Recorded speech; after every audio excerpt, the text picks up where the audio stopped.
কবি সুনির্মল বসু। শ্রাবণ সাজে রাবণ রাজার 10 মুন্ডু নেড়ে তানপুরাটি বাগিয়ে ধরে গান জুড়েছে তেড়ে। মনে তাহারা ভাব জেগেছে, মানছে না আর বাধা। বারে বারে গান গেয়ে যান, রে রে মামা গাধা।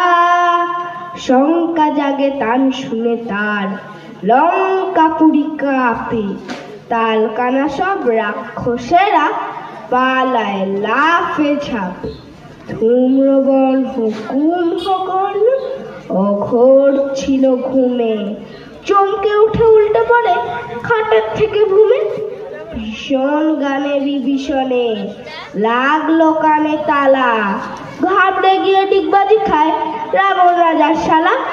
শূর্পণখা নাকি সুরে বললেন, থামো দাদা। রাবণ রাজা গেয়েই চলেন, রে রে মামা গাধা। রাবণ রাজার মামা ছিল বজ্রদংষ্ট নামে। মামা গাধা শুনতে পেয়ে দেউড়ি ধরে থামে।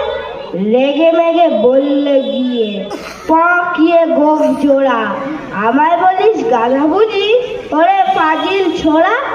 তার পুরাটি ছিনিয়ে নিয়ে মামা সে খিটখিটে ধাই ধপা ধপ মারতে থাকে রাবণ রাজার পিঠে।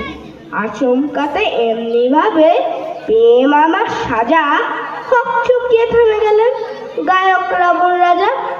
সুর ছেড়ে তাইও সুর হলেন জব্দ হয়ে মনে। এসব কথা কেউ জানে না, নাইকো রামায়ণে। নমস্কার।